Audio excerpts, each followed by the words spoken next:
una persona que no conoce de nada a otra es capaz, utilizando esa red del amor, de conectar con la energía de ese familiar o de esa situación de la persona y vivir en su propio cuerpo, en sus propias sensaciones, qué es lo que está sucediendo. Pero creo que también es un error pensar que solo todo aquello que está dentro del marco científico puede ser eficaz. El orden es más importante que el amor y que por tanto hay que amar de forma ordenada. Significa que para que ese amor sea un amor constructivo y no hiriente, es fundamental que cada persona ocupe el lugar que le corresponde. Un patrón que se da de abuelas a madres, a hijos, a nietos, y siempre se repite ese patrón hasta que no llega la oveja negra, benditas ovejas negras, que se dan cuenta de que ese patrón es destructivo y deciden salir de ese modelo y crear un modelo nuevo. Entonces, cuando yo vi a mi padre en ese estado, un hombre que no quería participar, que además es súper tímido, una persona que no quiere expresar sus emociones y menos en público, hasta el punto de no ser capaz de contenerse las ganas de llorar. Dime tú a mí, ¿por dónde me meto yo el método científico? Hace 20 años yo hubiera ido a una charla de las que yo doy ahora, o a un trabajo de los que yo hago ahora, y yo me iría de allí pensando que la persona que lo está haciendo es un impostor. ¿No? Hay personas que es que yo no entiendo por qué con lo inteligente que soy, o con lo bueno que soy, o con lo brillante que soy, puedo tener una vida como esta. Bueno, pues porque a lo mejor no eres ni tan bueno, ni tan brillante, ni tan guay. ¿Vale? Está muy de moda ahora decir que los problemas que yo tengo ahora mismo en mi vida son por culpa de mi padre, exacto, de mi abuelo, de... No. Ellos te dieron lo que tenían. Lo que tenían para ti.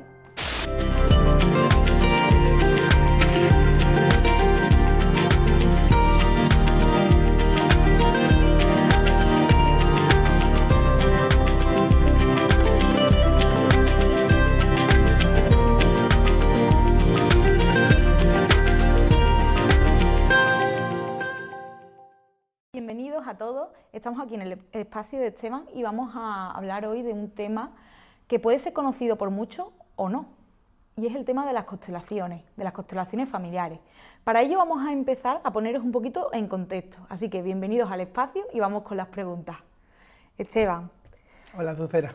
Hola. Gracias por venir, gracias por hacer posible esto. No lo había hecho en ningún vídeo anterior y quería aprovechar hoy precisamente para eso, para agradecerte el que, ya que las tardes empiezan a ser casi primaverales aquí, bueno, pues apartes este ratito, en lugar de estar por ahí tomándote una cervecita o descansando, venir aquí a colaborar conmigo, a difundir mi trabajo, a hacerme estas preguntas. Quiero públicamente darte las gracias por hacer eso. Es un placer, Esteban. Bueno, ahora vamos a ir con las preguntas para poner un poquito en contexto a las personas que nos están viendo esto de las constelaciones familiares. Vamos a ir al origen. ¿De dónde vienen las constelaciones familiares? ¿Cuál fue el origen de ellas? Bueno, las constelaciones familiares fue un trabajo que desarrolló Bert Hellinger. Él es una persona que podríamos decir ha sido tocada por lo divino, ha sido bendecida por la vida y por lo divino, porque es una persona con una mentalidad preclara, es una persona que ha desarrollado una sensibilidad para llegar a crear un enfoque como este, ¿no? Que pocas personas pueden decir que gocen de esa claridad, ¿no? Yo diría casi clarividencia, ¿no? Ver con tanta claridad algo que para la mayoría pues estaba oculto, ¿no? De alguna manera él crea ese sistema, pero es algo que lo que denominamos como terapias sistémicas es algo que lleva en nuestras culturas antiguas mucho tiempo, ¿no? El trabajar con los distintos roles, el tratar de conectar con el espíritu del chamán, con el espíritu del tótem, ¿no? Es algo que lleva en nuestras culturas durante muchísimo tiempo. pero él crea este sistema a través del cual, gracias a la red del amor, como él la denomina, ¿no? Gracias a esa red del amor, somos capaces de conectarnos incluso con aquellas personas que no conocemos de nada, en el marco del trabajo de las constelaciones, de cómo se desarrolla, ¿no?, esa dinámica. Entonces, una persona que no conoce de nada a otra es capaz, utilizando esa red del amor, de conectar con la energía de ese familiar o de esa situación de la persona y vivir en su propio cuerpo, en sus propias sensaciones, qué es lo que está sucediendo, qué es lo que está pasando en la relación del protagonista con la situación que está tratando de trabajar, y desde esa vivencia expresar lo que a lo mejor la persona que está inmersa en la situación no es capaz de ver o no es capaz de expresar. Entonces, el origen es ese, es un trabajo que comienza a desarrollar Bert Hellinger. Vale, pero me estás hablando un poco de las energías, del tema del movimiento del amor y todo eso. ¿Pero qué base científica, tiene alguna base científica esto? No, ni la tiene, ni por ahora, ni está ni se le espera, ¿no?, como se decía. No hay una base científica, no es una terapia contrastada, ni tan siquiera es una terapia, es un modelo sistémico, es un modelo que te ayuda a la toma de conciencia, pero no es un modelo terapéutico, o lo es en tanto en cuanto la persona que hace el trabajo experimenta una toma de conciencia que a veces le lleva a la sanación o la curación de una dolencia, o de, ya sea una dolencia del cuerpo o una dolencia del alma, ¿no? Pero si estamos hablando de una ciencia empírica, contrastada, evidencial, no lo es, como no lo son muchos modelos que, si bien no cumple con la metodología hipotético-deductiva, con el modelo científico, sí que es verdad que se usan y que en la mayoría de los casos pues ayudan a determinadas personas a resolver conflictos, resolver problemas. Insisto, aunque esa metodología no cumpla con los cánones del método científico. Yo creo que tenemos que ser respetuosos con eso, ¿vale? Tenemos que respetar el saber cuándo estamos hablando dentro del marco científico y cuándo estamos fuera de ese marco científico, pero creo que también es un error pensar que solo todo aquello que está dentro del marco científico puede ser eficaz. Porque a lo largo de la historia de la ciencia, muchas de las teorías que luego se convirtieron en leyes se salían del marco científico que se estaba dando hasta ese momento. Cuando Isaac Newton desarrolla su teoría de la gravitación universal, eso rompía en parte con la física de Galileo, que planteaba que los cuerpos caían con su propio peso. Y fue Newton el que dijo que había una relación de dos cuerpos que en función de su masa pues experimentaban una fuerza de atracción proporcional al producto de sus masas e inversamente proporcional al cuadrado de las distancias que los separan, que eso es lo que establece la ley de Newton. Entonces, a lo largo de la historia de la ciencia han habido muchos descubrimientos que se han salido del marco científico hasta ese momento y que después se han corroborado. Y también somos conscientes de que hoy disfrutamos de muchas cosas que han surgido fruto de la casualidad o el error, como por ejemplo el champán, ¿no? Ha habido muchas cosas que nosotros hemos descubierto y que hemos disfrutado gracias al error o gracias a la exploración de alguien que se salía de los límites establecidos. Pero no hay una metodología científica. Sí es cierto que la ciencia moderna cada vez está desarrollando un flujo de conocimiento que se está acercando a lo que en la filosofía oriental y en la espiritualidad más antigua del Antiguo Oriente, estoy pensando de la medicina ayurveda o la medicina tradicional china, lleva diciendo durante milenios. Porque lo que ahora mismo la mecánica cuántica y la física cuántica está descubriendo con teorías como, por ejemplo, el entrelazamiento cuántico, la paradoja EPR, bueno, son cuestiones que la física cuántica establece ahora, el experimento de la doble ranura, que se acerca un poco a esa filosofía oriental que hablaba del poder que una persona tenía en su autoconocimiento y en las creencias que tenía sobre la realidad. Yo, de hecho, aconsejo a todo el que nos siga que mire a ver en qué consiste ese experimento de la doble ranura para que nos demos cuenta de hasta qué punto la observación, la intervención del observador puede incluso influir en el desarrollo de un experimento. Sí, Esteban, pero volviendo un poquito al tema de las constelaciones, que nos hemos ido un poquito por la rama, se sabe de Bert Hellinger que fue soldado, luego fue sacerdote, y entonces él luego ya adoptó este tema de las constelaciones familiares. ¿Cómo se relaciona esto con la religión, esta técnica? Ese es el tema.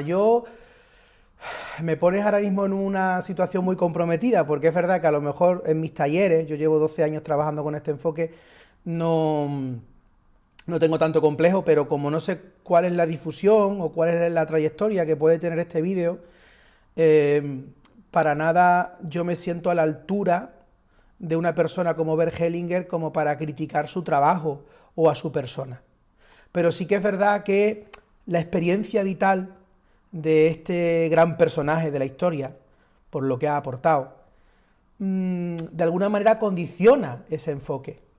Porque por un lado tiene un enfoque muy estricto, que es lo que se lo da a su formación militar, y por otro lado tiene un enfoque quizás demasiado, no voy a decir machista, ¿vale?, pero sí como que el varón tiene un peso especialmente importante, ¿no?, fruto del concepto judeocristiano que tiene la religión, en la que el cabeza de familia, el pater comunitas, es el varón. Entonces sí que es verdad que yo en el enfoque de Bert Hellinger pues veo algunas cuestiones que desde mi punto de vista yo trato de resolver con una dinámica distinta o con una filosofía distinta. Quizás yo no, en el modelo de constelaciones que yo desarrollo, que es a través del proyecto LOT, que es un proyecto que hemos creado una compañera, Valentina Viñola, y yo, Liberación y Orden Transgeneracional, desde ese enfoque nosotros procuramos no tener una estructura tan cerrada, no dar por hecho que el orden tiene que ser el hombre a la izquierda del hombre la mujer, luego sino que en algunos casos, en función de cómo ha sido la estructura familiar, ¿no?, de esa persona, pues a lo mejor quien tiene que ocupar el lugar de la izquierda es la mujer y no el hombre. Entonces, desde el punto de vista de las constelaciones de Bert Hellinger, todo es mucho más, digamos, estructural.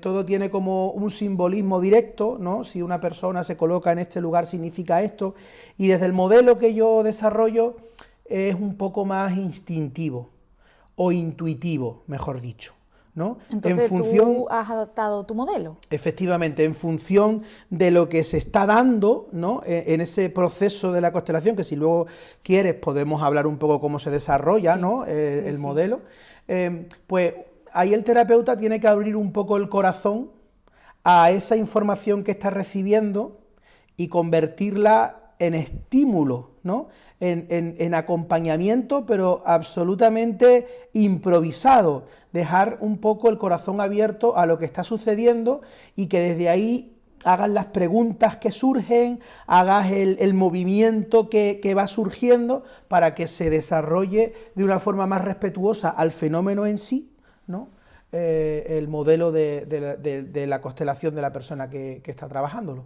Lo adaptas entonces a la persona y a las circunstancias de esa persona y un poquito más... Efectivamente, sí que es verdad que hay cosas que son absolutamente, podríamos decir, ley, ¿no?, sí, como es el hecho de que el orden es más importante que el amor y que por tanto hay que amar de forma ordenada, ¿no? Yo siempre digo que el amor es como un gran río. Un gran río nos puede proporcionar vida, nos proporciona aseo, nos proporciona la capacidad de beber, de nutrirnos, pero cuando un río se desborda porque el caudal aumenta por encima del curso de ese río y por encima del cauce de ese río, un río desbordado proporciona justo lo contrario: muerte, destrucción, suciedad. Entonces, el amor es igual, el amor es probablemente la energía más poderosa que tenemos en este mundo. Pero para las personas que nos están viendo, que esto aplicado un ejemplo, las constelaciones familiares, ¿qué significa? Que el orden va por encima del amor. Significa que para que ese amor sea un amor constructivo y no hiriente, es fundamental que cada persona ocupe el lugar que le corresponde.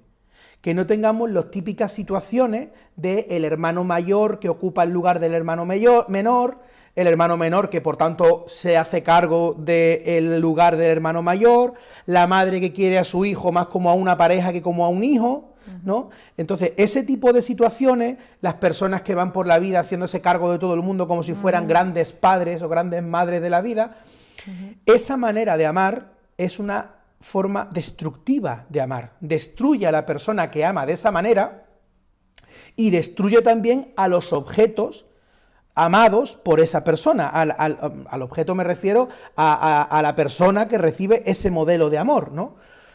Cuando una madre se enamora, muy entrecomillado esto, se enamora de su primogénito, desplaza a su pareja y se convierte poco menos que en pareja de su primogénito, pues evidentemente eso desestructura a ese niño, al que se le está dando un lugar que no es el suyo, desestructura a la verdadera pareja de la persona, que tiene que crearse una vida en paralelo porque ya no encuentra sitio en la familia, y desestructura a esa madre, que el día que ese niño crezca, no va a querer que crezca, no va a querer que se vaya de casa, porque sería un abandono de su pareja. Entonces tenemos que darnos cuenta de que, aunque nos parezca muy rocambolesco, pero este tipo de situaciones a veces se dan desde la inconsciencia. Y, perdón, y ya termino, también es muy importante ver la influencia que tienen nuestros ancestros. De ahí lo de liberación y orden transgeneracional, porque a veces es un mecanismo tan involuntario, estamos repitiendo un patrón, yo por ejemplo eso en los talleres lo veo mucho, un patrón que se da de abuelas a madres, a hijos, a nietos, y siempre se repite ese patrón hasta que no llega la oveja negra, benditas ovejas negras, que se dan cuenta de que ese patrón es destructivo y deciden salir de ese modelo y crear un modelo nuevo. Y por eso va a ser una oveja negra, porque a esa persona no se le va a entender en el marco de la familia, se va a sentir a lo mejor sola, poco apoyada, poco integrada en el modelo familiar, que es el peso que llevan las ovejas negras. Pero es muy importante el papel de estas personas en las familias, porque ellos son los que crean modelos nuevos, referencias nuevas, para seguir dando vida a ese árbol. Pero ordenando un poquito las ideas, para las personas que nos están viendo, esto de las constelaciones familiares, ¿qué es? Explícamelo brevemente y para qué sirve realmente. Pues básicamente es un modelo sistémico para trabajar relaciones inadecuadas. Bert Hellinger centraba el modelo de las constelaciones familiares en la familia, porque él consideraba que todos los problemas que una persona tenía se gestaban en esos primeros años de crianza, y por tanto él prácticamente todo lo resolvía haciendo este modelo en el ámbito de la familia. Pero hay otras personas, entre las cuales me incluyo, que someten a este trabajo cualquier modelo de relación inadecuado, ya sea con la pareja, ya sea con el trabajo, ya sea con la salud. Por ejemplo, una persona que siempre está enferma, ¿no? O una persona que cuando más gana, más gasta, tiene un conflicto con el dinero, o una persona que todas las parejas termina repitiendo un patrón. Pues todo eso se puede identificar con el modelo de las constelaciones familiares, que es, como digo, un trabajo sistémico, es decir, es tratar de ver el lugar que cada uno está ocupando en esa relación para ver cuál es el conflicto real que hay en esa relación. La mayoría de las constelaciones familiares se hacen de forma grupal, ¿no? Es como, digamos, el mayor peso que tiene este modelo es un modelo grupal, pero también se pueden hacer constelaciones individuales, utilizando figuras como muñecos. Hay gente que utiliza determinados muñequitos. ¿Cuál sería mejor, las constelaciones individuales o las grupales? Las dos son eficaces, pero si me das a elegir, como dice la canción, pues yo la verdad es que me quedo con las grupales. ¿Por qué? ¿Cómo se desarrolla un modelo, cómo se desarrolla un trabajo de constelaciones familiares? Pues pongamos el ejemplo de una persona que tiene un problema de relación con el trabajo. Siempre elige trabajos precarios, siempre recibe algún tipo de maltrato en el trabajo, o siempre busca trabajos que son mal pagados, o siempre termina perdiendo el trabajo. Imaginemos esto, ¿no? Bien, pues aquí habría un grupo de personas Entonces, esa persona, de entre las personas que estén asistiendo, va a elegir a alguien que la represente a ella. ¿Y esta elección cómo se hace? ¿Así al tuntún, al voleo? Sí, efectivamente. No se trata de ver, pues como yo llevo una diadema roja y aquella persona lleva una diadema roja, pues elijo a aquella persona. No, es muy vivencial, es muy de hacer una primera mirada y decir tú, ¿vale? ¿Y si no conectas, si no sientes que nadie te puede representar? ¿Ha pasado alguna vez? Yo llevo 12 años trabajando en esto y eso no me ha pasado nunca. Porque es como que, al menos como yo lo vivo, ¿eh? No digo que todos los modelos sean iguales, pero como yo lo vivo y como yo trabajo, siempre están las personas que tienen que estar. Yo sé que esto es una palabra muy manía, que siempre lo decimos y que yo hablo desde mi experiencia y de corazón te digo, y las personas que han venido a los talleres de constelaciones que yo hago aquí en la consulta o incluso fuera, lo pueden corroborar. De hecho, me encantaría que alguien comentara este vídeo que haya vivido esta experiencia para que vea que no estoy mintiendo. Mi experiencia es que siempre están los que tienen que estar y pasa lo que tiene que pasar. Siempre. Yo, cuando empiezo un trabajo de constelaciones, siempre digo, desde este momento y hasta que terminemos, todo lo que suceda va a tener un sentido. Desde la persona que se tiene que salir porque le ha dado un ataque de tos, hasta la persona que se pone a llorar porque algo que ha visto le resuena. Todo va a tener un sentido. Hemos tenido ejemplos tan curiosos como, por ejemplo, el de una persona que elige a alguien que represente al dinero, ¿no? Se hace la constelación y cuando se va a hacer la siguiente constelación, la persona que hacía de dinero se tuvo que marchar, se tuvo que ir. Y la siguiente persona que tenía que constelar justamente constelaba la relación que tenía con el dinero. El dinero se había ido, ¿no? Muy simbólico todo. Entonces, y ejemplos aún más fuertes, ¿no? Como de repente, yo recuerdo una vez una constelación que hice en un pueblo de aquí de Sevilla, para no dar muchos más datos. Una persona estaba trabajando su modelo familiar, ¿vale? Y como era muy numeroso, pues había como 6 o 7 personas en el trabajo, ¿no? Entonces yo recuerdo que le dije a la persona que representaba a su hermano, digo, ¿cómo estás? Y el chico me decía, es que me siento solo. Y le dije, mira a tu derecha, ahí está tu madre. Y entonces el chico miró a la derecha, vio a la que supuestamente hacía de su madre, y dijo, esta no es mi madre. Entonces, claro, yo me quedé un poco así, me dirigí a la protagonista, a la que estaba haciendo el trabajo, que estaba viendo todo eso, y la vi que tenía una cara, y le digo, ¿tu hermano no se lleva bien con tu madre? Y me dice, no, es que nosotros somos hermanos del mismo padre, pero no de la misma madre. Y ella, claro, me lo presentó como su hermano, pero no me dijo que era su hermano por parte de padre, ¿no? Bueno, ese tipo de detalles se dan, ¿no? Yo, de hecho... Pero se llaman constelaciones familiares porque tienen que ver con la familia. Entonces, ¿qué tiene que ver que tengas problemas de dinero con tu familia? Por eso te digo que Bert Hellinger todo lo resume en eso, ¿no? En el trabajo que tienes en los conflictos que tienes con tu familia. Por ejemplo, él dice, un conflicto con el dinero es un conflicto con papá, ¿vale? Un conflicto con la autoestima, por ejemplo, es un conflicto con mamá, ¿vale? El conflicto con el dinero tiene que ver con papá. Sí, ¿con el trabajo? El conflicto con el trabajo tiene que ver con papá, con la operancia, con el desarrollo, ¿no? Entonces, pero yo trabajo con un modelo un poco, vamos a decir, he tratado de abrir un poco más ese flexible modelo. Es decir, si una persona tiene un conflicto con el trabajo, no nos vayamos al origen familiar, vayámonos directamente a ver qué le pasa a esa persona con el trabajo.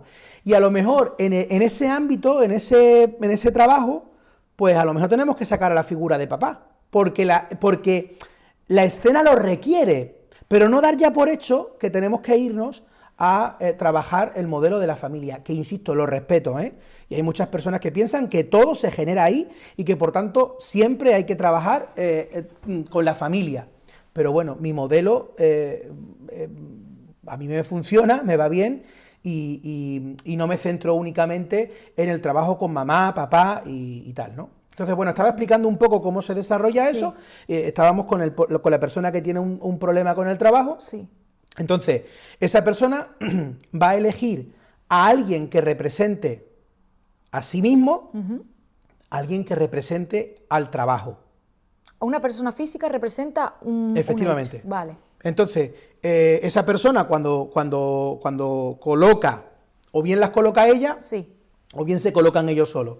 Eso también va en función de lo que el terapeuta sienta. Si conviene que sea la protagonista la que coloque a sus personajes en la sala, o si le vamos a decir a esas personas que se coloquen solos. Entonces la persona iría a quienes van a representar su trabajo y a cada uno les pone la mano en los hombros y mirándole a los ojos le dice, tú eres yo. Y luego le vas a la otra persona, tú eres el trabajo. Y ahora, insisto, o ellos se colocan solos o la persona los coloca en la sala. Y una vez colocados, yo les digo, respirad, dejaos sentir, mirad a ver qué vais sintiendo, y las personas empiezan a sentir cosas. Tú me dirás, ¿cómo es posible? Simplemente con decirle, tú eres yo, tú eres el trabajo, tú sienten cosas. Efectivamente. Y te voy a contar un ejemplo, yo espero que mi padre no se enfade con esto, pero creo que es un ejemplo que ilustra hasta qué punto este trabajo es profundo, ¿no? Padre Esteban, no se lo tengas en cuenta. No, no me lo tenga en cuenta. Mi padre siempre ha sido muy reacio a trabajar con este tipo de cosas, ¿no? Porque, bueno, pues este tipo de cosas a lo mejor, él confía en mí, pero ya creerse estas cosas, pues a lo mejor le cuesta más, ¿no? Hace unos cuantos días yo fui a hacer un taller de constelaciones familiares a Ubrique, un pueblo, por cierto, precioso, con una gente encantadora. Y él estaba en plan, bueno, yo quiero ir para pasar el día allí con vosotros y tal, pero que yo no entro, porque a mí eso me da vergüenza, porque a ver si me van a elegir, porque no sé qué, porque no sé cuánto. El caso es que al final se decidió y entró. Y yo le decía, pues bueno, papá, a lo mejor no te eligen, a lo mejor si tú bajas también con esa actitud un poco reacia, pues igual pasas más desapercibido. En la primera constelación lo eligieron, y hacía de padre, ¿no? Bueno, pues mi padre es un hombre de campo, un hombre sensible, pero de estos que han recibido la educación de que los hombres no lloran, ¿no? Entonces, en la medida de lo posible, a pesar de que es un hombre muy emocional, pues intenta a lo mejor aguantarse, ¿no? Se reprime por dentro. Bueno, pues recuerdo que en esa constelación en la que él hacía de padre, también había una persona que hacía de pareja, la pareja en general, ¿no? El concepto de pareja, y había otra persona que hacía de su hija, había otra persona que representaba a la hija que era la protagonista. Entonces, el que hacía de pareja me dice, yo quiero ponerme delante de mi suegro. Y entonces yo le dije a mi padre, que hacía de padre de la chica, ¿tú quieres que la pareja se ponga delante tuya? Y mi padre, como se dice en mi pueblo, empieza a poner puchero, empieza a poner cara de llanto y se me pone a llorar. ¿Qué pasa? Que no quería que se pusiera la pareja delante. Digo, bueno, ¿qué pasa? Yo quiero que se ponga mi hija, porque lo que no quiero es que la pareja haga daño a mi hija. Entonces, cuando yo vi a mi padre en ese estado, un hombre que no quería participar, que además es súper tímido, una persona que no quiere expresar sus emociones y menos en público, hasta el punto de no ser capaz de contenerse las ganas de llorar, dime tú a mí, ¿por dónde me meto yo el método científico? O sea, me importa un bledo el método científico, me importa un pepino el método científico, en este caso. Porque es que esa evidencia me es suficiente, máxime cuando luego ves que la protagonista de la historia, la persona que está viviendo eso, dice que a pie juntillas lo que está viendo ahí es lo que ella está viviendo en su vida, y lo reconoce. Entonces, como yo iba, esas personas le empiezas a preguntar cómo te sientes, qué te está pasando, hay gente que empieza directamente a llorar, hay gente que a lo mejor empiezan a sentir un enfado, que no sabe muy bien con qué tiene que ver, y lo más mágico de esto, Azucena, es que las personas elegidas, las personas a las que eliges, esos papeles que hacen, no son papeles ajenos a su vida, son papeles que tienen que ver con sus vidas. Hasta el punto de que este último sábado, por ejemplo, hoy estamos a 6 de febrero, bueno, pues este sábado pasado tuvimos aquí un taller de constelaciones familiares. Había gente que se sorprendía porque cuando elegía a las personas que las tenían que representar a ellas, pues igual tenían elementos comunes porque los dos eran hijos únicos, o porque las dos ocupaban el mismo orden en la familia, o porque las dos habían tenido la misma historia, y no se conocían de nada, se conocieron ese día. En definitiva, sin creernos que somos Harry Potter, quizás tenemos que empezar a creer en la magia, en que hay cosas que suceden que la razón no puede entender porque le faltan datos empíricos para poder registrarlo y procesarlo, pero que se dan. Y la clave está en vivir esto en actitud de servicio. No se trata de fardar, de ponerse como que yo no soy el que propicia que esto pase. Esto es algo que está por encima de mí, que estaba antes de que yo haga este trabajo y que va a continuar cuando yo me vaya de aquí. No tiene que ver conmigo. Tiene que ver con esa red de la que hablaba Bert Hellinger, esa red del amor que nos conecta a todos. Dice, pero ¿cuál es tu papel aquí como intermediador en las constelaciones familiares? ¿Cuál sería tu papel? No sabría cómo responder esa pregunta porque tengo miedo a que se me malinterprete. El papel del terapeuta, el papel del conductor,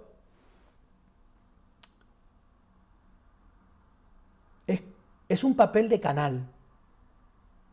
Es el canal a través del cual el agua que sale de las entrañas de la tierra llega a las manos de la persona que quiere beber. De mediador, de puente. Eso es. El terapeuta, el conductor, es el que recibe primero la señal para saber qué preguntas tiene que hacer, qué movimiento tiene que hacer, qué elemento tiene que introducir. Algunas veces yo soy el primer observador de lo que luego va a pasar, pero yo no soy el que crea, yo no soy el que motiva, yo no soy el que se le ocurre, es decir, sino que de repente a lo mejor me llega saca a una persona y que esa persona va a ser su madre. Que te llega, es decir, que las preguntas son espontáneas, que Efectivamente. tú no las llevas preparadas. Efectivamente. Entonces, al principio era una lucha constante conmigo mismo. Cuando yo empecé a desarrollar el modelo, es una lucha constante conmigo mismo. Sí, además, tú eres psicólogo, entonces tu parte racional te tendría que estar... Bueno, no soy psicólogo, soy psicoterapeuta, ¿vale? Estudié en la Facultad de Psicología, pero yo lo que hice fue completar la formación de psicoterapia Gestalt y mi modelo es el de ser psicoterapeuta humanista, ¿vale? No tengo nada que ver con la psicología clínica ni nada de eso. Vale. Eso es importante que lo dejemos claro. Vale. Pero por encima de eso es que es verdad que, y yo lo he dicho muchas veces, hace 20 años yo hubiera ido a una charla de las que yo doy ahora, o a un trabajo de los que yo hago ahora, y yo me iría de allí pensando que la persona que lo está haciendo es un impostor. Entonces, es verdad que yo al principio era una lucha conmigo mismo, sí. porque era hasta qué punto esto te lo estás inventando tú, lo estás creando tú. Entonces, ¿de qué manera yo he terminado teniendo confianza en este enfoque y he terminado abriéndome a este enfoque? Cuando yo veía que a mí se me ocurría una pregunta, la hacía y resulta que gracias a esa pregunta se desarrollaba todo un movimiento que llevaba a la persona a tomar conciencia de algo que no estaba viendo. O que a mí de repente me decía, saca a esta persona y esta persona va a representar la autoestima. Bueno, pues venga, tú vas a ser la autoestima. Y gracias a esa nueva incorporación a la constelación se producía un movimiento en el trabajo que llevaba a un desenlace y a una toma de conciencia. Entonces, por eso te digo que es un enfoque muy mágico. Y muy experimental, porque a través de la experiencia tú has ido respondiéndote a ti esas preguntas y quitando esa parte tan racional. Efectivamente. Es cierto que, como te he dicho antes, hay cuestiones que son comunes, que es un marco del que no debemos salir. Por ejemplo, lo que he dicho antes, ¿no? Que cada uno tiene que ocupar su lugar, ¿vale? Que cada uno tiene que amar desde... Porque a veces el secreto del buen amor es saber a qué distancia me coloco de la persona a la que amo. Quizás si estoy demasiado cerca no puedo amar sanamente porque nos estamos invadiendo. Si me coloco demasiado lejos, no puedo amar sanamente porque no hay contacto. A veces para amar bien tenemos que saber a qué distancia colocarnos de la persona a la que amamos, para respetar el sitio de cada uno, para respetar las formas, las estructuras de cada uno. Entonces, hay cuestiones que son sota, caballo y rey, ¿no? Otro elemento también importante es concluir y dar su sitio a la energía que los ancestros han depositado en esa corriente familiar.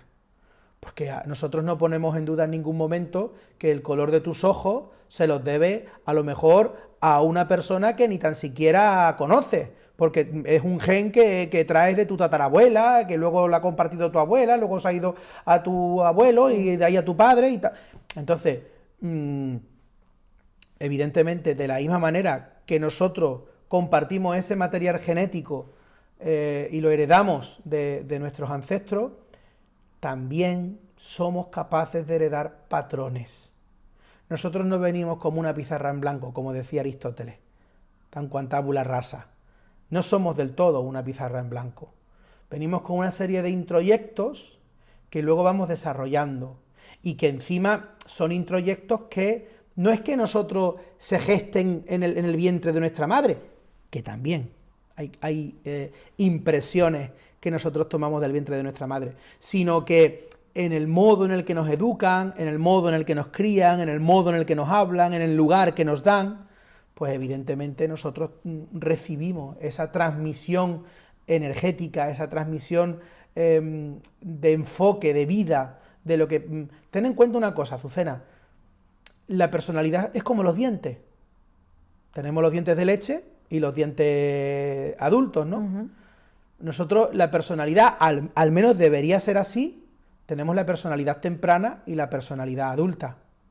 La personalidad temprana es una proyección directa de las creencias y del enfoque de nuestras familias, de nuestros padres, sobre todo de nuestros criadores, que son los que nos dicen quiénes somos, qué es lo que está bien, qué es lo que está mal, qué es el mundo que me rodea, cuál es el lugar que yo tengo que tener como hombre o como mujer. Entonces llega un momento en la vida en la que esa personalidad temprana tiene que caerse como los dientes de leche. La persona tiene que tomar posesión de su propio ser y decidir si eso que le han transmitido es el papel que quiere hacer en la vida. Tiene como esa libertad de poder elegir quién es. Claro, lo que pasa es que es una libertad que va íntimamente ligada a la responsabilidad. Uh-huh. Yo tengo que empezar a tomar conciencia de dónde estoy. Hay muchas personas, y eso me ha pasado en la terapia, que o bien han abandonado la terapia o bien han tenido conflictos con la terapia cuando en la terapia llegaba el momento de la toma de conciencia de dónde estás. Uh-huh. ¿No? Hay personas que, es que yo no entiendo por qué con lo inteligente que soy, o con lo bueno que soy, o con lo brillante que soy, puedo tener una vida como esta. Bueno, pues porque a lo mejor no eres ni tan bueno, ni tan brillante, ni tan guay. La verdad, puedes llegar a eso. La verdad nos hará libre, ¿no? Claro, pero puedes llegar a eso. Uh-huh. No es que eso te esté vetado. No es que yo esté diciendo que lo que ahora mismo presentas, tu estado actual, ya es para siempre. Uh-huh. Pero es muy importante que sepas de dónde partes. Porque si yo quiero trazar un mapa para llegar de aquí a la Catedral de Sevilla, es muy importante establecer cuál es el origen. Porque si yo establezco un mapa para ir desde Los Remedios hasta la Catedral de Sevilla, pero en realidad salgo desde Pino Montano, pues ese mapa no me va a valer. Porque creo que estoy en un lugar en el que realmente no estoy. Uh-huh. Entonces, ese cambio de paradigma, ese asumir la responsabilidad de lo que soy y decidir cuáles son los modelos que quiero incorporar en mi vida, pasa ineludiblemente por desenmascararnos y mirarnos al espejo tal cual somos. Aceptar eso, abrazar eso, querer eso y desde ahí transformarlo. Y volviendo al tema de las constelaciones familiares, para las personas que no las conocen, ¿cómo podríamos decir, cómo podría explicarlo de forma que ellas lo entiendan y que no vaya en contra de sus creencias? Porque pues, me estás diciendo que las constelaciones familiares, la charla que estamos teniendo, tiene que ver con la familia. Entonces una persona que ve esto y dice, eso es culpa de mi familia, yo no quiero culpar a mi familia. Vamos a ponernos en el plano de alguien que no conoce nada de esto. Vale, eso está muy de moda ahora, ¿vale? Está muy de moda ahora decir que los problemas que yo tengo ahora mismo en mi vida son por culpa de mi padre, de mi abuelo, de... No. Ellos te dieron lo que tenían. Lo que tenían para ti, ¿no? Es aquello que hemos dicho tantas veces de, aunque yo me tiré toda mi vida a los pies de un manzano, cuidándolo, queriéndolo, abrazándolo, regándolo y dándole todo lo que el manzano necesita, esperando que me llueva una naranja, más vale que me espere sentado, porque no me va a llover nunca una naranja. Entonces, a veces a lo mejor yo quiero naranjas, pero es que en mi familia lo que hay son manzanos. ¿Esas personas están condenadas a estar insatisfechas toda su vida? No, porque una cosa es la familia de origen, que habla de dónde venimos, y otra cosa es la familia elegida, que son esas personas que la vida pone en nuestro camino, en nuestro caminar, que nos dan aquello que necesitamos en ese momento, que nos dicen aquello que necesitamos escuchar en ese momento, que vibran en resonancia armónica con lo que yo soy. Y es tan importante dar su sitio a la familia de origen como darlo también a la familia elegida, a ese grupo de personas que me enseñan, me acompañan y me apoyan. Entonces, yo me doy cuenta de que mi familia no me ha dado todo lo que yo quería. Bueno, pues voy a coger lo que sí me han dado, que me hace bien, voy a devolverle con cariño a mi familia todo aquello que me han dado, que no me hace bien o que no me viene bien, y voy a tomar de la vida lo que me falta para desarrollar mi modelo. A tu pregunta, ¿cómo le explicamos las constelaciones familiares a un escéptico, a una persona que no crea mucho en esto? Exacto. Que venga. Yo sé que esto puede parecer una labor de marketing, pero es que no puedo explicarlo, Azucena. O sea, explicar este modelo con una explicación que valga para cualquier persona, a mí personalmente no se me ocurre. Que lo vivan. Las próximas que vamos a tener nosotros aquí van a ser el 6 de abril, el sábado 6 de abril. Que vengan como voluntarios. Hay dos formas de estar. Como participante, es decir, aquella persona que quiere hacer el trabajo, porque tiene un aspecto en su vida que quiere trabajar, y como voluntario, es decir, aquellas personas que vienen simplemente a vivir la experiencia y que están sujetas a que se les pueda elegir para que hagan un papel determinado. Que ya hemos dicho que aquí ganan todos, porque esas personas que salen elegidas van a hacer un papel que tiene mucho que ver con sus vidas, que no les es ajeno. Entonces, que vengan y lo vean, porque realmente, ¿cómo lo puedo explicar? Pues podría irme por los cerros de Úbeda y hablar de la ciencia, ¿no? Y de decir que, según esa paradoja EPR, o ese entrelazamiento cuántico, ¿verdad? Todos los que dicen que todos venimos de un mismo átomo, ¿no? Que explotó en el Big Bang y que de ahí salió todo. Pues es verdad que todos estuvimos aglutinados en la unidad, aunque ahora seamos particulares, pero hay una vinculación que nos une a todos porque todos en origen fuimos parte de esa unidad, ¿no? Podríamos irnos por los cerros de Úbeda y hablar así.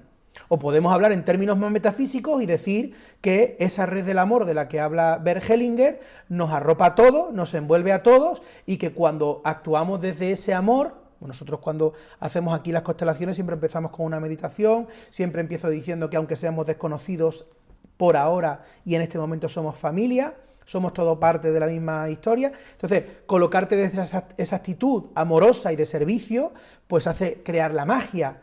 Podemos hablar, para aquellas personas que son religiosas, de esas palabras de Jesús, de allí donde estáis dos o más reunidos en mi nombre, allí estoy yo. Bueno, pues estamos dos o más reunidos en el nombre del amor, y el amor se hace presente. Podríamos explicar de muchas maneras, pero ninguna explicación puede constreñir lo que se vive. Y yo sé que hay muchos vídeos en internet, hay que vivirlo.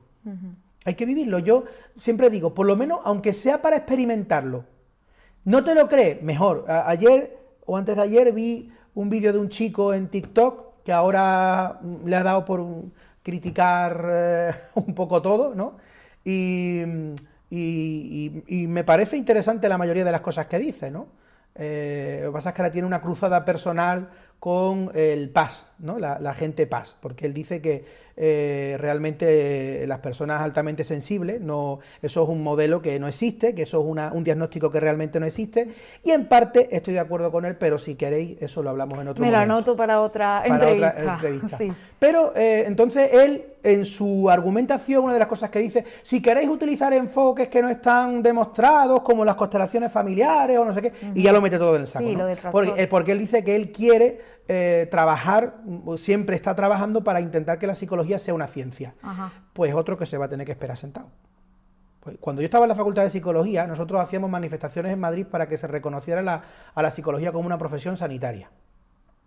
Y el decano de mi facultad, un hombre al que le tengo un cariño enorme, no voy a decir su nombre por si acaso le molesta que hable de él en estos términos, que estamos hablando de pseudociencias, ¿no? Sí. Pero era una persona a la que le tengo mucho cariño y un hombre que admiraba mucho, pero estaba empeñado, ¿no?, un poco en eso de que, pues el modelo científico de la psicología.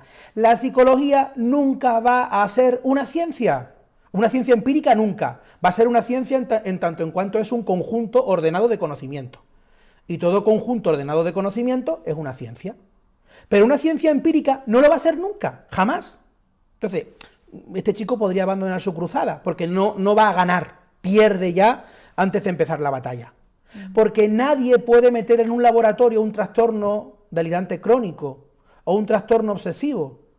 Todavía, si hablamos de esquizofrenia, hablamos de determinadas enfermedades que tienen una base fisiológica, no, tienen una anatomía patológica, vale. Se puede estudiar. Pero cuando estamos hablando de cuestiones como, por ejemplo, pues eso, ¿no?, el trastorno obsesivo o la indefensión aprendida, o cuando estamos hablando de la propia depresión, que es un espectro tan amplio, ¿no?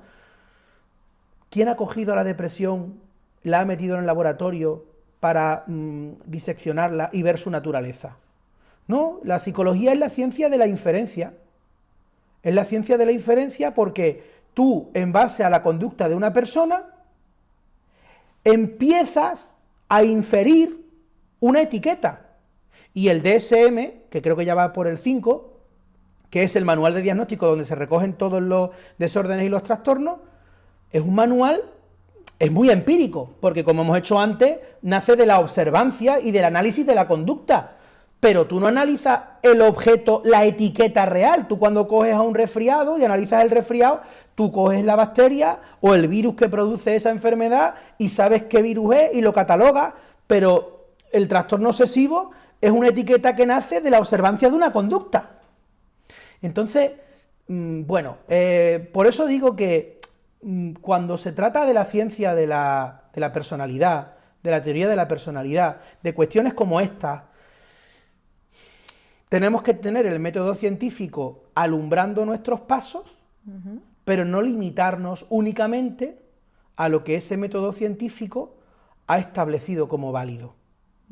Entonces hay que buscar ese equilibrio entre el ir a lo más o menos seguro, pero también abriendo la posibilidad a que surja algo que no está establecido, que no está instaurado, pero que puede generar un beneficio, ¿no? Una sanación, una recuperación o una realidad terapéutica, que hay muchos de estos modelos, pues evidentemente se conocen como terapéuticos porque llevan a la persona a calmar algo que les estaba generando mucha ansiedad, entender algo que no entendían, en definitiva, sentirse mejor, alcanzar esa serenidad y empoderamiento que todos necesitamos ante aquellas cosas que nos afectan, ¿no?, que nos hacen daño. Volviendo al tema de las constelaciones familiares, hemos hablado de las cosas que sí se pueden constelar, que has dicho el dinero, el trabajo, ¿me puedes decir más cosas? Y también cosas que no se pueden constelar.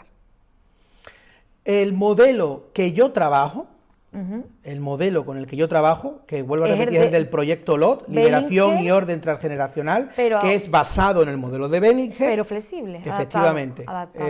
Como heteroflexible, ¿no?, como se dice ahora. Bueno, podemos trabajar con cualquier relación. Cualquier relación. Es decir, tú te relacionas con personas, pero también te relacionas con elementos abstractos, ¿Cómo te relacionas con tu tiempo libre? ¿Cómo te relacionas con el tiempo en general? ¿Cómo te relacionas con el trabajo? ¿Cómo te relacionas con la sexualidad? ¿Cómo te relacionas con... en fin? Todos nos relacionamos con aspectos que a veces son concretos y otras veces son abstractos. Pero hay una relación. ¿Por qué hay una relación?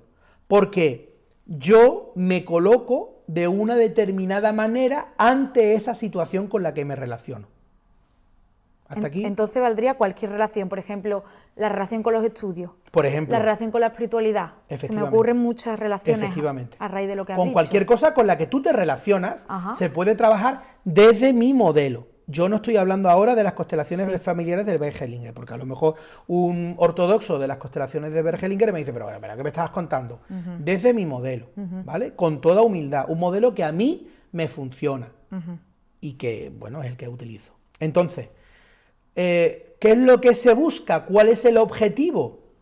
Partamos de la base de que si tú tienes una relación insana con el dinero, tendrá que ver con las creencias, las ideas, la manera en la que tú te colocas frente al dinero. Hablo del dinero porque el dinero genera relaciones muy curiosas. Yo digo que el dinero a veces para algunas personas es parecido a la relación entre dos amantes. En la intimidad nos queremos mucho porque todos queremos tener mucho dinero, pero luego para los demás somos dos desconocidos que además incluso nos repudiamos, porque nos gusta mucho decir en público, no, yo no soy ambicioso, yo lo justo para vivir, y luego la gente se queja de que llega justo a final de mes. Bueno, pues si estás diciendo que es lo justo, ¿quieres lo justo para vivir? Pues tienes lo justo para vivir. Entonces, ¿qué significa cuando dices lo justo para vivir? Lo justo, que no llegas, que llegas justito. Entonces, es muy importante que yo vea qué creencias tengo yo o de qué manera me coloco yo frente a eso con lo que tengo el problema. Porque ahí es donde está la solución. Si yo me estoy colocando, imagínate que yo quiero que venga a visitarme un familiar. Y resulta de que yo me coloco justo enfrente de la puerta. Y mi familiar intenta abrir la puerta y no puede abrirla porque estoy yo en medio. Entonces, me tendré que dar cuenta de que apártate de la puerta para que tu familiar pueda abrirla y pueda entrar en la habitación, encontrarse contigo y darte un abrazo. Eso es lo que nos pasa con muchas cosas con las que nos llevamos mal. ¿Cómo identificamos qué es lo que yo tendría que trabajar? Pues cuando veo que estoy repitiendo un patrón insano. Lo que he dicho antes. Hay que ver qué casualidad, que siempre que encuentro un trabajo, a los 6 meses, a los 3 meses o al año, me despiden. O siempre me encuentro con alguien que me hace bullying en el trabajo. O hay que ver que cada vez que conozco una pareja me terminan dejando y además son infieles y me tratan mal. O hay que ver que cuando más dinero gano, más gasto, pero siempre Entonces, tengo poco dinero en la cuenta. Serviría para trabajar un bloqueo en tu vida. Efectivamente, un patrón. Está repitiendo. ¿Un patrón? ¿A qué te refieres con un patrón? Un patrón es algo que se repite. Eso. Que se repite en tu vida. inconscientemente, porque yo realmente no querría vivir eso. Yo no querría que eso pasase, pero pasa sin que yo lo quiera. Entonces, evidentemente, hay un mecanismo del que no estoy siendo consciente que está generando esa situación. Entonces, claro, la tendencia es a culpar lo que hay fuera. Es lo típico de, hay que ver qué mala suerte tiene, eso me lo han dicho a mí muchas veces, hay que ver qué mala suerte tiene mi hijo, pobrecito, con sus parejas. Eso me lo han dicho a mí más de una vez. Ya gracias a Dios no, pero me lo han dicho muchas veces. No, no es una cuestión de mala suerte. No es que los otros son muy malos y yo soy muy bueno. Es que si yo voy por la vida de padre, pues me tengo que encontrar a gente que busquen un padre. Es que eso es 2 y 2 son 4. Entonces, yo siempre pongo el mismo ejemplo. Tú imagínate que tú eres sonámbula y tú por la noche te despiertas y abres el grifo de la cocina y por la mañana te encuentras todo el piso encharcado. ¿Quién ha abierto el grifo? Yo. Pero es que tú estabas dormida, tú eras sonámbula, tú no has sido consciente. Bueno, sí, pero lo has abierto tú. Entonces tendrás que ser consciente de que eres sonámbula y que te dedicas a abrir grifos por la noche cuando estás dormida para poner algún remedio. Pon un candado en la cocina, amárrate a la cama, o pon esto en el grifo, haz algo porque ya sabes que si no haces nada, a la mañana siguiente el grifo va a volver otra vez a estar abierto y se va a volver otra vez a anegar la cocina. Entonces esto de las constelaciones, según esta metáfora que has usado, trabaja con el tema del inconsciente. Trabaja con la toma de conciencia, como decía antes, de cómo me estoy colocando yo ante esa situación con la que me relaciono, para que esa relación sea una relación insana, para que esa relación no esté funcionando bien. ¿Y cómo relacionas eso con lo familiar? Es que, volvemos a repetir, se llaman constelaciones familiares porque quien las crea, digamos que resume todo en la relación que yo tengo con mi familia.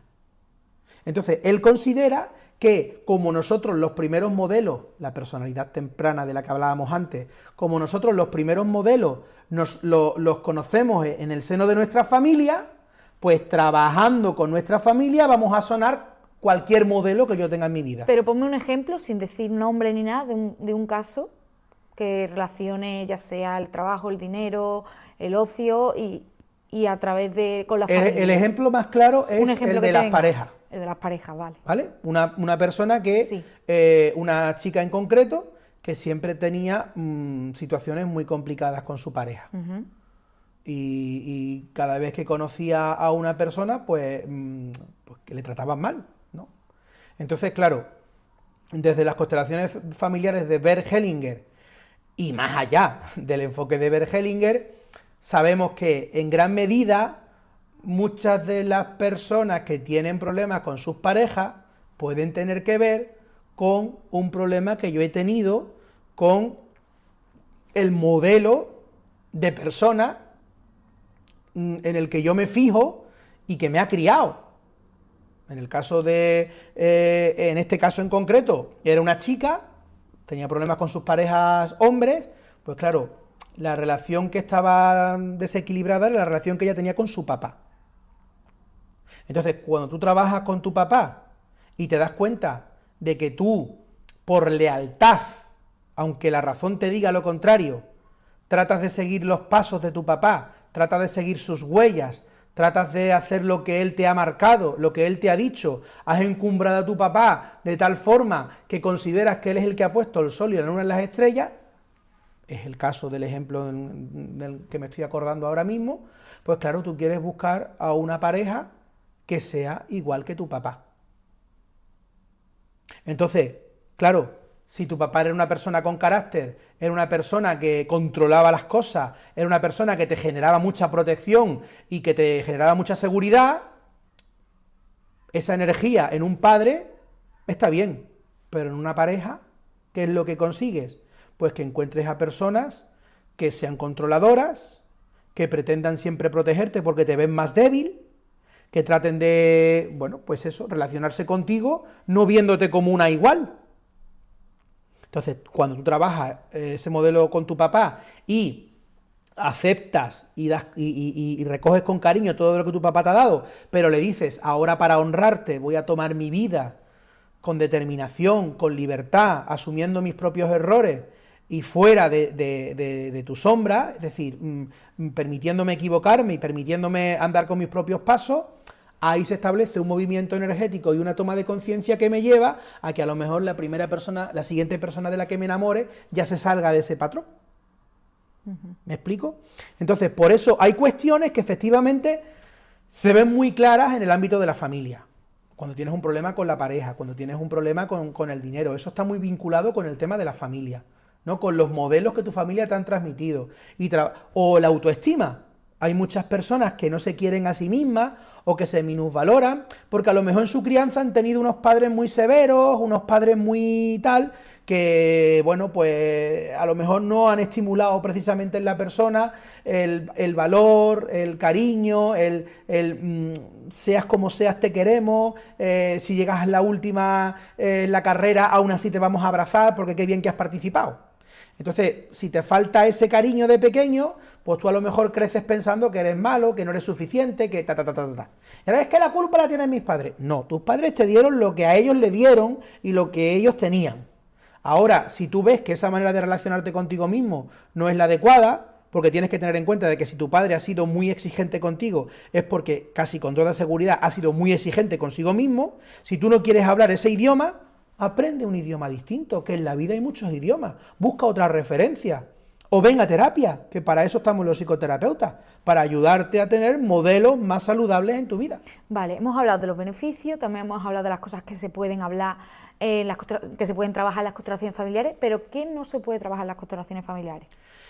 Hay gente que utiliza las constelaciones familiares como un mecanismo de adivinación. ¿De adivinación cómo? Pues, por ejemplo, para saber qué es lo que te va a deparar el futuro. Ajá. Y utilizan ese modelo sistémico para saber si vas a tener pareja en el futuro, o qué modelo de relación de pareja vas a tener, etcétera, etcétera. Yo no estoy en condiciones de juzgar a nada y a nadie, ni tampoco tengo la verdad en mis manos como para decir eso no funciona y eso no vale.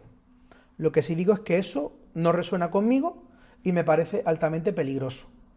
Creo que cuando nosotros lo que queremos buscar en una constelación o en cualquier otro modelo es saber lo que va a pasar para estar preparado, ya la estamos liando, por no emplear un verbo un poco más escatológico.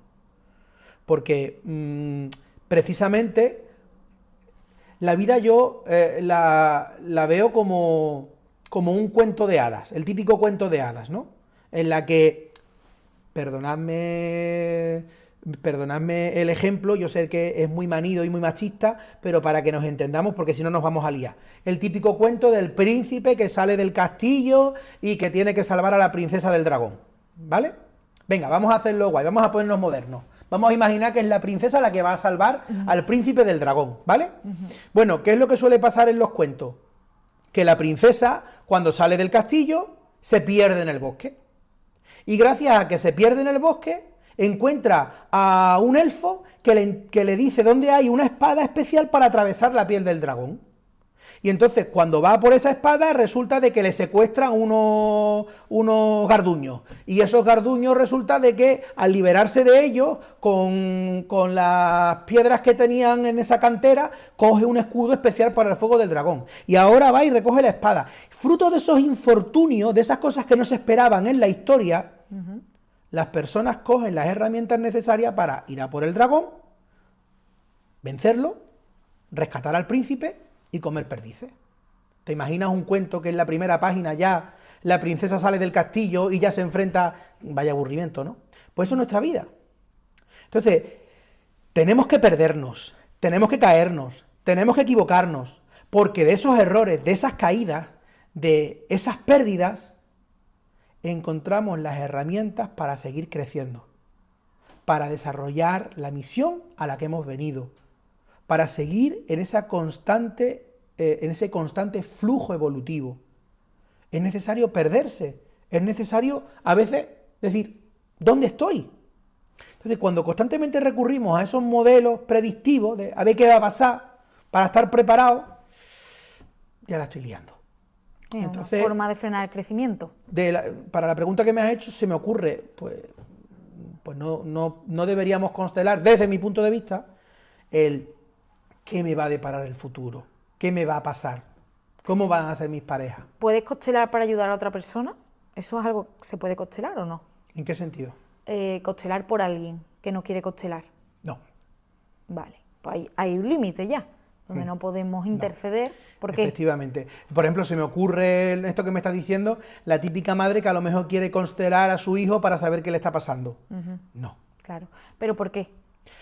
Porque estamos invadiendo la estructura vital de la otra persona, porque no estamos respetando los límites que esa persona nos está poniendo, que no quiere que sepamos qué le está pasando o qué es lo que está sintiendo, y porque nos estamos haciendo cargo, acuérdate de lo del orden es más importante del amor, nos estamos haciendo cargo de algo que no es nuestro, y por tanto estamos desordenando ese flujo de amor que al final, por no estar ordenado, se convierte en un amor destructivo.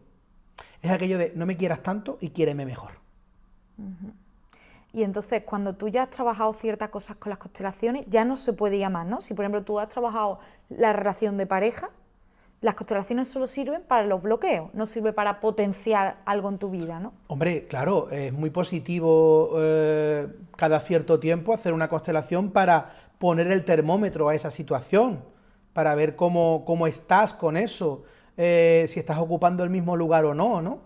Hay gente que aquí nosotros hacemos constelaciones cada mes y medio, porque nosotros siempre decimos que cuando una persona hace una constelación durante un mes y medio o 2 meses, no debe de hablar con nadie de lo que ha vivido, de lo que ha pasado, porque todo lo que sucede, todo ese movimiento que sucede en el marco de la constelación, está escrito en el idioma de la persona que ha solicitado el trabajo. Entonces, esa energía que moviliza en mí un conjunto de sensaciones, emociones y tomas de conciencia, se tienen que asentar. Las tengo que asentar yo sin que nadie me dé su opinión, sin que nadie me diga lo que ha visto. Entonces, lo mejor que hacemos es no hablar de eso, porque si yo te digo, oye, pues mira, y entonces pasó esto, y aquel chico dijo tal cosa, y ahora tú me vas a decir, claro, porque ese chico representa a él, y ya, pum, ya me estás corrompiendo lo que a mí me ha movido la constelación.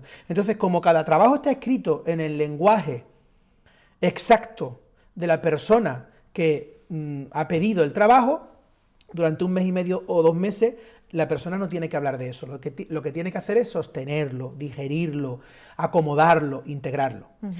Entonces, cada mes y medio aproximadamente, nosotros hacemos aquí un taller de constelaciones. Y hay personas que vienen siempre de voluntarios y que es muy curioso porque están a lo mejor trabajando un asunto en sus vidas y casi siempre les eligen para hacer ese papel. Entonces, muchas veces yo les digo, cuando te elijan para un papel distinto del que tienes ahora mismo, tendrás ahí la garantía de que efectivamente has subido el peldaño, has pasado de nivel, pero sigues todavía desempeñando papeles que tienen que ver con ese asunto que tú estás trabajando en psicoterapia, porque hay gente que a lo mejor aquí viene a psicoterapia y cuando viene a constelaciones, pues claro, yo conozco su historia y siempre les eligen para el mismo papel, ¿no? Entonces es muy llamativo. Entonces, cuando has soltado ese papel, quiere decir que has avanzado. Efectivamente, que has tomado conciencia. ¿Y cuándo tenemos que soltar un papel? Cuando ese papel que estamos haciendo nos hace daño. Tenemos que soltar un patrón que nos hace daño. Si yo tengo un patrón de abundancia, es decir, si yo me llevo bien con el trabajo, con el dinero, con la prosperidad y con la abundancia, pues yo es que eso no lo tengo que cambiar. ¿Qué es lo que tengo que cambiar? Lo que he dicho antes, cuando a lo mejor gano más y ese mes se me estropea la lavadora. O me llega un gasto extra y, ¡ay, qué ver! Es que no, es que tiene que ver con tu creencia, con tu manera de colocarte ante la vida, con la filosofía de vida que tienes, con cómo te llevas con el dinero. No estas personas que piden un trabajo, pónmelo baratito, hazme un descuento. Pero si a ti te pagara tu jefe, ¿tú le dirías a tu jefe, págame baratito? ¿Págame con un descuento? ¿O querrías que tu jefe te pagara incluso hasta un poquito más? Hombre, que venga con extra. Pues es que cuando tú pides un servicio, tú eres el pagador. Tú te conviertes en pagador. Si tú quieres sanar ese rol de ser pagada, tienes que hacerlo cuando ocupas el rol de pagadora. Sea abundante a la hora de dar y serás abundante a la hora de recibir. Es que claro, el que no tiene que dar. En la medida de lo que tengas, pero sé generosa. No vayas por ahí mendigando, no vayas por ahí, no, es que... Y claro, ahora habrá a lo mejor muchos detractores. Claro, es que como está la vida, claro, que tú como no tienes familia, claro, tú como no tienes... Yo es que estoy vacunado de ese tipo de comentarios. Porque yo vengo de una familia humilde. Yo no soy el hijo de un terrateniente, ni tampoco soy el hijo de una persona con 20 millones de apellidos. Yo vengo de una familia humilde. Y la verdad es que yo siento que ahora mismo estoy ganando el dinero que me merezco. Yo me siento abundante. Yo tengo una buena calidad de vida. Yo no me privo de las cosas que para mí son importantes. Yo no tengo a lo mejor para ahora comprarme un yate y tenerlo ahí en Puerto Banús. Pero es que eso no vibra conmigo. Es que yo tenía una pareja que tenía un barco y era súper aburridísimo los veranos con él, porque era todo el rato barco para arriba, barco para abajo, barco para arriba, barco... Yo me aburría ahí, entonces para mí, sinceramente, no tengo ninguna necesidad de tener un barco. Pero para todas las cosas que para mí son importantes, que a mí me gustan y que yo disfruto, yo ahora mismo tengo dinero. Y hasta llegar ahí he tenido que trabajar muchas creencias limitantes que yo tenía. Entonces... Si quieres estar en la abundancia, sé abundante, sé generosa o generoso cuando te toque a ti ser el pagador. No le digas a la persona que viene a tu casa a hacerte un trabajo, pónmelo baratito. Porque con esa filosofía, el que te tenga que pagar también te lo va a poner baratito. Y volviendo al tema de las constelaciones, que no hemos Es ido... que me enrollo como una persiana. no hemos ido Perdón. otra vez. ¿Alguna experiencia curiosa que quieras contar que haya pasado para todas aquellas personas que nos estén viendo? Pues es que te podría contar miles de experiencias curiosas que incluso aunque lleves mucho tiempo trabajando con ese enfoque, no te dejas de sorprender, ¿no?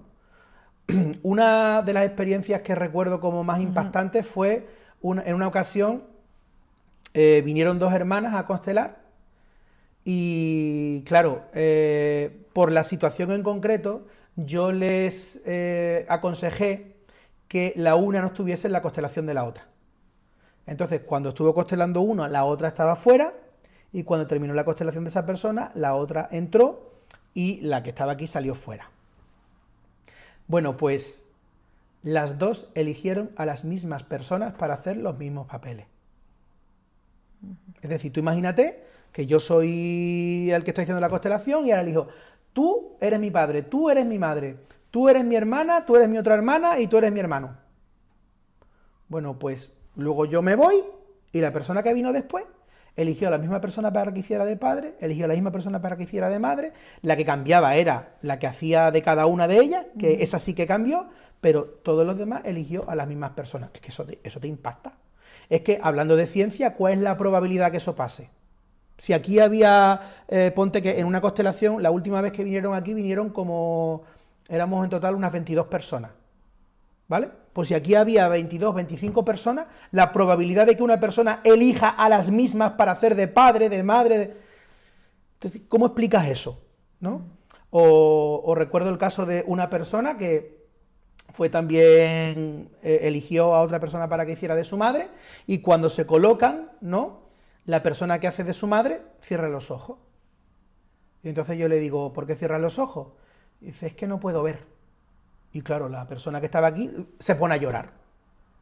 La que estaba haciendo la constelación, ¿no? Y digo, ¿qué le pasa a tu madre? Que es que mi madre tiene perdido el 90% de la visión en los dos ojos. Tú dices, es que eso lo tienes que vivir, porque yo ahora mismo lo estoy contando y cualquier persona que no crea en esto y que lo escuche dirá, ¿estás contando una trola? Entonces, es que eso lo tienes que vivir, tienes que venir aquí a vivirlo. ¿Y cuánto duran las sesiones? Pues también depende. Nosotros aquí los talleres de constelaciones los hacemos en sábado, empezando a las 4 de la tarde y terminamos en torno a las 9 de la noche. Y hay constelaciones que a lo mejor duran una hora, otras que duran 20 minutos y otras que duran una hora y cuarto. Porque es que ya va dependiendo de la complejidad del asunto. Ten en cuenta que la constelación es como una especie de nudo, ¿no?, que hay que ir desatando para que al final la cuerda se quede desanudada. Entonces, claro, depende de la complejidad de ese nudo, pues tardas más o tardas menos. Pero claro, depende de eso, depende de la complejidad y de la situación en concreto que estés trabajando. Que puede haber constelaciones que se hagan rápido y otras que vayan y te Claro, duren... hay constelaciones que se desarrollan muy pronto y otras que tardas un poco más. Más que constelaciones me gusta llamarlo trabajos, ¿no? Porque hay mucha gente que se confunde con eso de constelaciones. ¿Eso por qué es una constelación? Bueno, una constelación es un conjunto ordenado de estrellas, ¿no?, que ocupa cada una su lugar y que establecen un orden, ¿no? Tiene que ver con lo que estamos Entonces, hablando. de ahí viene. Pero bueno, por respetar el enfoque de Bert Hellinger y dado que nos hemos separado un poco de él, pues quizás sería más correcto decir trabajo y no constelaciones. Pero de verdad que, o sea, desde aquí hay que hacerle un homenaje a ese hombre, a lo que descubrió y a los textos. Es que tiene unos textos con una riqueza. Yo invito a la gente a que lea a Bert ¿Recomiendas Hellinger. algún libro en concreto de Bert Hellinger? Es verdad que lo que he leído de Bert Hellinger han sido textos concretos, o bien de artículos que ha escrito, o bien de... Creo que es una persona con un lenguaje muy poético, ¿vale? No... El único libro que he leído de él, que precisamente es el que, de alguna manera, creo que se llamaba Los órdenes del amor, Es un libro muy interesante, es un libro realmente... Lo que pasa es que quizá me parece un poco árido para la gente que a lo mejor no esté metida en este asunto, ¿no?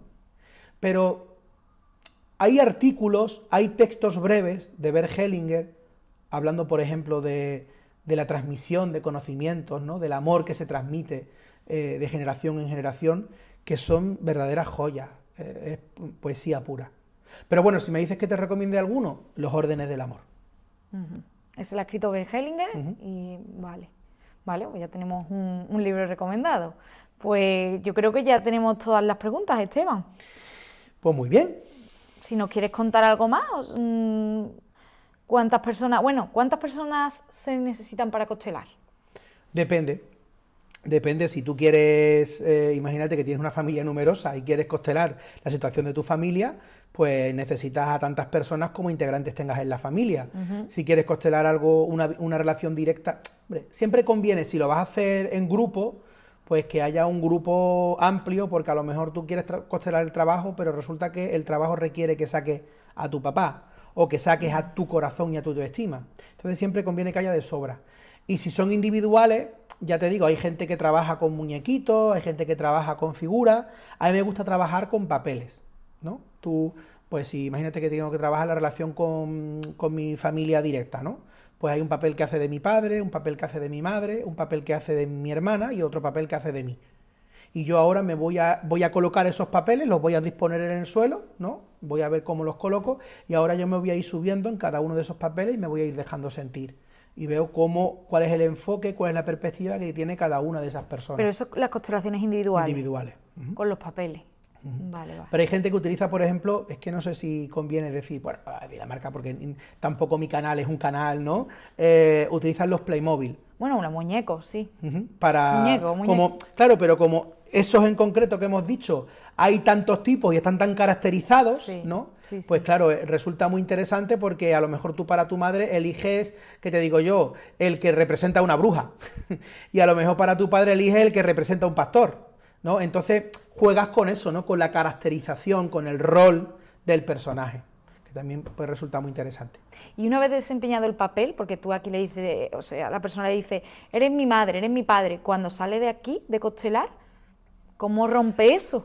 Y vuelve a ser ella misma. Es que todo es con mucha... No, bueno, eso sí, eso se garantiza en el trabajo, ¿no? Porque cuando, por ejemplo, termina el proceso, cuando es grupal, pues yo le digo, bueno, pues aquí hemos cerrado la constelación, agradece a las personas que se han ofrecido para hacer tu trabajo. Y entonces la persona da un abrazo y ya no está abrazando a su madre, está abrazando a la persona que ha hecho de su madre, ¿no? Exacto. Cuando es individual, pues claro, yo hago ejercicios de respiración y de posición, de trabajo con el cuerpo, para que la persona se libere de esa energía. Y luego es verdaderamente mágico en la mayoría de los casos lo que sucede, ¿no? Porque de repente, me quiero acordar del caso, y ya con esto si quieres terminamos, el caso de una chica que hizo el trabajo, llevaba años sin ver a su padre, ¿no? Y no se hablaba con él y tal, y bueno, pues hizo el trabajo, ella hizo el ejercicio de constelaciones, y a los 15 días de hacer el trabajo se encuentra con su padre en un centro de salud. Y a raíz de ahí se produce un acercamiento, se produce una nueva comunicación, ¿no? Entonces es como... ¿Tiene ese efecto tan rápido, la constelación? En muchos casos lo tiene. También me acuerdo del caso de una persona, que es un ejemplo que pongo muy a menudo, una persona que quiso constelar el bloqueo que tenía con su trabajo. Ella se dedicaba, vamos a decir, a temas de moda, ¿no? Y hizo la constelación y al poco tiempo empezó a llegarle trabajo, hasta que tuvo que contratar a otra persona para que le ayudase, porque vinieron tantos encargos que no... Entonces, claro, yo siempre soy un poco reacio a contar estas cosas, porque esto puede hacer que ahora cualquier persona venga con esa expectativa, con yo tengo un problema con el dinero y quiero hacer una constelación y que ya a los 15 días me empieza a llover dinero. Estos son...